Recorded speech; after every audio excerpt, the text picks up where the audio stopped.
Hi, it's Dr. Lori, the PhD Antiques Appraiser, and I'm back with more selling tips for resellers, for sellers. So you want to sell stuff, I want to get to some of these tips. I'm going to give you the inside scoop and tell you all of my experience. So, first selling tip, when people are trying to tug at your heartstrings. So, you know, these people who are going, oh, I really need this, oh, I really need that, I've got this sob story. So it reminds me of a story about a guy who writes to me from Facebook, one of the social media channels, it was Facebook. So he comes in and he says, oh, Dr. Lori, you know, I really need to sell this piece and I really need to sell it, and I'm very, very ill, and I've got this particular illness, and I really need a discount on appraisal services. I always ask for a discount, you know, when I'm trying to buy something and, you know, trying to sell this particular piece. So he's really basically just doing a sob story. Now, you know, sob stories are fine, and, you know, I'm sorry if somebody's ill. You know, no one wants anybody else to suffer, but so I do a little investigating on this particular person, and this person, I go to his Facebook profile, because that's how he got to me, and I click on his profile, and he's looking good. He's looking healthy, he's eating burgers, he's running around, he's on pictures on his Facebook feed that are all current, and I'm thinking, okay, well, he's not deathly ill, and if you were deathly ill, do you really care about buying that next antique vase? I mean, really. If you're sick, you're not really thinking about anything else. So these tug at your heartstrings stories, be aware of them. I'm not saying don't be, you know, nice to people and don't care about people. I'm just saying sometimes if this is related to a selling situation, the tug at your heartstrings stories are usually not the best thing. Okay. Anyway, so when you're trying to sell something, again, don't put out those kinds of stories. You know, don't put out the, oh, poor me, please buy this from me. You know, that doesn't usually work. Most people are going to say, hey, they want to have an exchange that is an exchange that's fair, right? If you're going to negotiate, right, with somebody as a seller, and buyers feel the same way. They don't want to feel like they're taking advantage of somebody. So forget the tug at your heartstrings stories. So next tip, this particular tip has to do with auction houses making excuses. So you're trying to sell a particular piece and you're thinking to yourself, you know what, I want to sell it through an auction house. Reminds me of this woman, gets in touch with us after she went to an auction house. So she went to an auction house and she wants to sell a pedal car. Her husband had passed away, he had a collection of pedal cars. So she wants to sell this particular pedal car. And usually the pedal cars that are more valuable, the ones like the fire engine pedal cars, the police pedal cars, you know, the regular sedan pedal cars aren't usually as valuable as the others. Okay, I digress. So what you're looking at in this particular story is she goes to the auction house. The auction house, she says, I've got this pedal car, I want to sell this pedal car. And she says, and I want to set a reserve price because I want to sell it, but I want to make sure it's sold for enough money. The auction house folks start yelling at her. What do you mean? What are you doing? They said, no, we're not going to set a reserve. And she says, okay, you won't set my reserve. I want a certain amount of money. That's setting a reserve. You know about reserves, right? You set a particular price point that the auction house has to meet. The auction house has to work harder to meet those price points, so they don't like reserves. She says, will you set a reserve for my pedal car? They say no, and she turns around with her pedal car and she starts to leave. They start screaming at her. They're screaming at her at the auction house. What do you mean? Where are you going? Where are you going to sell it? What are you doing? It is a wonderful example of what you should do if you're trying to get somebody interested in your object. Walk. She walked with her object. The auction houses, now this is a particular auction house. This particular auction house didn't want her to set a reserve and tried to push on her. Tried to push her not to set that reserve, thinking that most people will just take their advice and say, oh, you say I shouldn't set a reserve, so I won't push you and ask you to set a reserve. But she was different. Why? She knew the market value for her piece. And in knowing the market value for her piece, she knew her pedal car was worth a particular amount of money. She wanted to command that money. What she learned in this example was, you know what? The auction house wasn't the best place for her to sell her pedal car. And she also learned that for this particular auction house, this is not every single auction house. I don't want anybody going, Dr. Lori thinks auction houses are bad. I don't think auction houses are bad. I think this example is an important one for sellers because you have to remember that while you want to sell your piece still has value and your piece is important and your piece should command a certain amount in the market. Don't just let others who are going to either, scream over you or badmouth your object or something actually get you to a point where you don't sell in the right arena. In this particular case, her wanting a reserve was a good idea. she ended up going and selling her piece online herself and bringing more of the money back. Okay. This takes me to the next tip. My next tip has to do with where to sell your objects. You know, it's really pretty simple. Some objects sell better in certain places. And people go, well, what do you mean, Dr. Lori? Well, you know, Native American pieces might sell better in certain parts of the country, okay? Revolutionary War pieces sell better in the 13 original colony states, you know, in places like Massachusetts or Connecticut or Rhode Island. So people are saying, well, what do you mean? Well, so if you have your Revolutionary War object, you know, your colonial American piece from the late 1750s to the 1800s, usually those pieces are going to sell better in places like Boston, Philadelphia, Washington, D.C. than they would in places like Portland, Oregon, Seattle, Washington, you know, Santa Fe, New Mexico. So you want to think about that. Very, very simple, but it's one of those selling tips that a lot of people will miss. So think about the places where you sell them. You know, I've always said it. I'm doing events in Atlanta, for example. In Atlanta, here come all the Civil War swords. Here they all come, all the Civil War swords coming in. And everyone's like, oh, I've got a Civil War sword. Well, a lot of people have Civil War swords in Atlanta, right? If you want to sell that Civil War sword in Bozeman, Montana, guess what? You made a big mistake. You should have brought your Native American object or your pottery to Bozeman. So know where you are and know the market in which you're trying to sell. And that means you got to know a little bit about the history of the place. Okay? You've got to know a little bit about, you know, clocks sell a little bit better on the Connecticut shoreline because, well, clocks in the 19th century were made where? The Connecticut shoreline. So you've got to think about these types of things. Know how certain objects sell better in certain places. I know you're all saying, oh, that doesn't matter because you've got online and online is everywhere, it's global. That's very true. But if you're looking for a specific thing, you know, I'm a girl from New Haven. If I'm looking for something from New Haven, right, it's going to sell better to somebody like me than somebody who didn't grow up there. So think about what's the emotional selling point in this and know, of course, where certain objects will sell better. And I'll help you do that. So this next story relates to something that I call friendship versus business. And you've probably heard me talk about this. When I say, you know, hey, you know, when you're making a negotiation, you're trying to buy or sell an antique, or you're thinking about appraising objects and understanding the value of objects and identifying them, you know, this is about business, it's not about friendship, right? I always say, I got a lot of Facebook friends, I don't need more friends, I'm having a business situation here. And that's what you want to think about.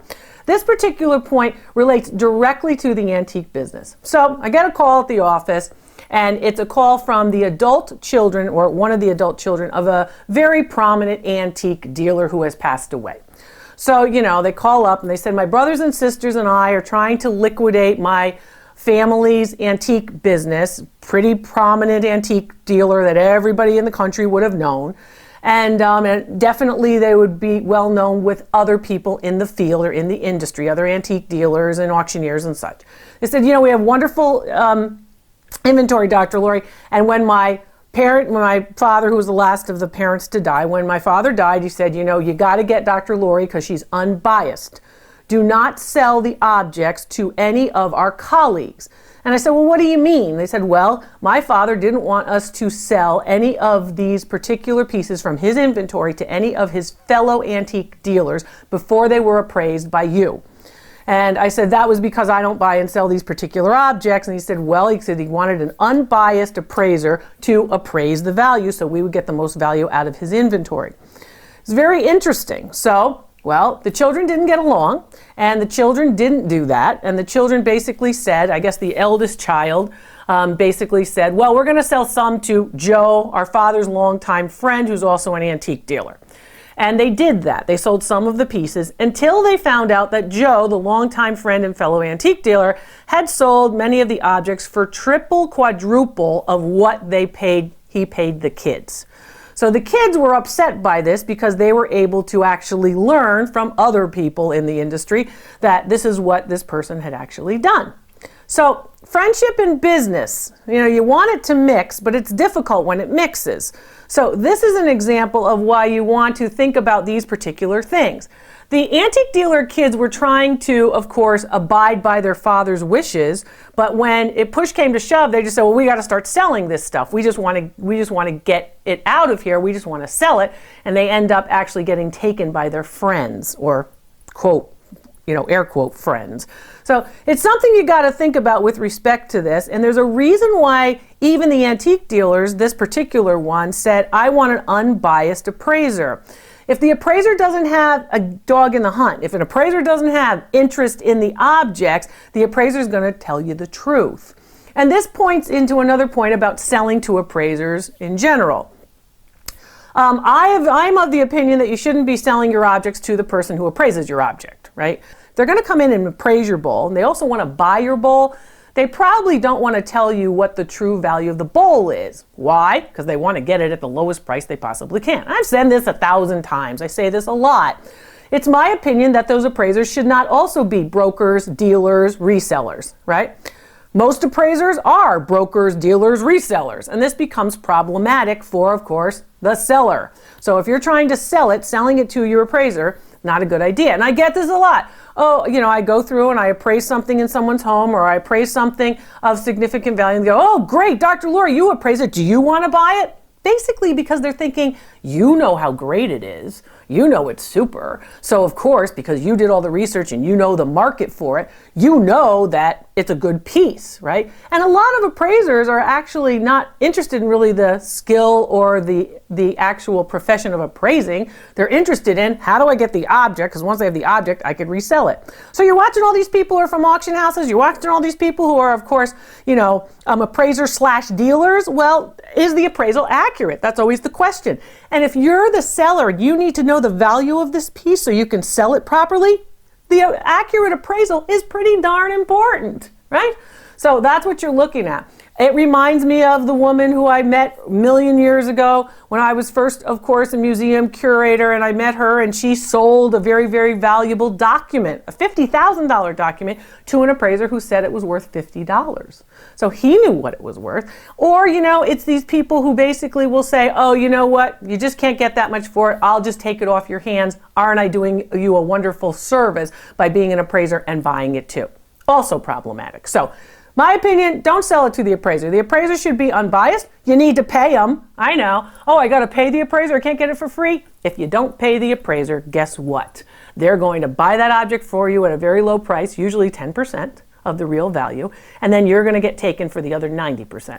So, all right, then there's this, and this is a very important selling tip. I try to give you the inside scoop of many, many years of being in the field, of being in museums where they hand you $250,000 and they say, go get us one of these for the museum, where I'm the person who was basically told, here, we need this in the museum, go get it, and you have a big, pot of money to go buy this particular object, and know how it's going to work when you're in an auction house or when you're buying from a dealer or a collector. So it's a lot of years of experience in selling that a lot of people do not have in this particular arena.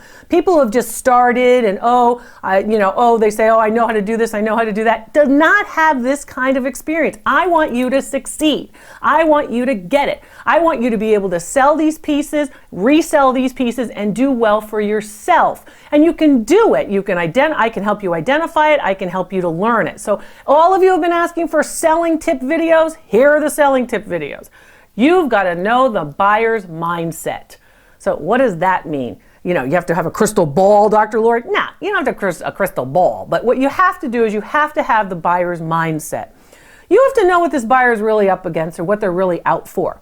And you can tell as you start to, of course, amass your inventory, if you start to identify objects and research the objects and deal with people, you're going to start to understand what the buyer really wants. So, is your buyer really out to buy it from you as low as possible and resell it?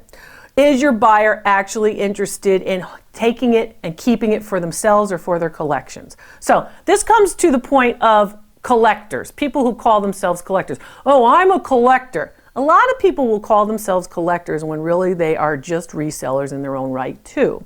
I'm a collector, I really want it, I really love it, and this is all I'm going to pay you for it. Real collectors are not usually like that. If somebody really has to have the object, really loves it, collects the pieces for a certain reason, that particular example is, of course, when you see these particular people and you understand that these people are real, maybe not real collectors. So identifying whether or not you have a real collector is very important. And I'm not saying real collectors are stupid and they're just going to pay anything for an item, but real collectors tend to have more of a broad knowledge of pieces and they tend to know what the market is. So, again, it's not just, I'm going to pay anything because it has to be part of my collection, but you will have people who, in fact, you need to learn their mindset. So are they truly interested in having the object and keeping it, right? And putting the time in for the object to go up in value? Or are they in fact saying, I'm going to say I love it really, but basically I really am just trying to get it as low as possible so I can sell it. So try to understand if your buyer is trying to get a sweet deal or if your buyer is really, really interested and really wants it. And that's going to happen from conversation. You're going to have to talk to this person. You're going to have to know enough about your object to talk to this person. You're going to have know enough about this object to, in fact, get a little bit more information about other pieces in their collection. So some of the things you might want to ask is, well, you're holding yourself out here, Mr. Buyer, as a collector. What other pieces do you have in your collection? Is this going to be the best piece for your new collection? You have to sort of hold up your piece as if this is a great piece that I'm trying to sell to you. And I'm not in any hurry to sell it. And I want to make sure that it does go to a quote unquote good home. When I hear the thing about good homes, the sellers who go, I just want it to go to a good home. I never believed that. I've never believed that for years. When I hear that, the cynic in me comes right to the forefront. Right in this brain where cynicism is back here and it comes forward, it's right forward. I go, come on, you don't really want it to go to a good home. You want it to go to anyone who will pay the top dollar. And that is what selling is about. It's about trying to get the top dollar for these objects. Yes, if it goes to a good home, that's great. But how are you going to identify the good home? So know the buyer's mindset and do it by having a conversation. This is a relationship that you're establishing with your potential buyer. And then there's this. One-stop selling. Everybody says to me, Dr. Lurie, I just want to sell all this stuff, like all the stuff on the table, say, it's related, it's a collection, let's say. All the stuff, I want it all to go to one buyer. I just want it to go to one buyer, one-stop selling. I just want to sell it to one person. When I'm doing my events or when I'm on video calls or when I'm answering emails for my priority service, let me tell you, the people who are making the deals, the people who are getting the deals are the guys who bought from the people who want to do one-stop selling. I call them the resale guys. I love these guys. They're the clean out guys. They're salt of the earth. They're looking for pieces. And they'll go in and they'll say, okay, well, everything in the house, I'll give you $1,000. Everything in the house, $2,000. Recently, I met two sisters who got a 50-foot box truck full of stuff for a couple $1,000, and then they were going to sell it piecemeal. Why did they decide to start selling and buying this way? Well, you know what happened? Their mother gave away everything in their house. Their two adult daughters in their 40s or 50s. Their mother sold everything in their house on a one-stop selling situation. Guy came in, said, I'll give you $1,000 for everything in the house. Mother said yes. They were moving her into assisted living. She's like, sure. Let's get rid of everything to this one guy. That guy got a deal. Well, these two daughters saw the deal he got and realized this might be the way they start their Etsy, eBay business. And, lo and behold, they were right, because the one-stop selling is one of the ways that a lot of people think, oh, good, I got it all done. But for the person who's buying it, those people are usually making a very, very, very good deal. I've met a lot of you. I'm happy for you. If you're selling this way, one stop, you want to just have one person buy everything, you probably aren't getting all the value out of your pieces. So, a couple of tips for you about selling. I want you to think about these tips. Watch the other videos that have more tips about selling. I'm Dr. Lurie. I'm going to tell you more about selling in this and other videos. Thanks for watching, and I'll see you next time.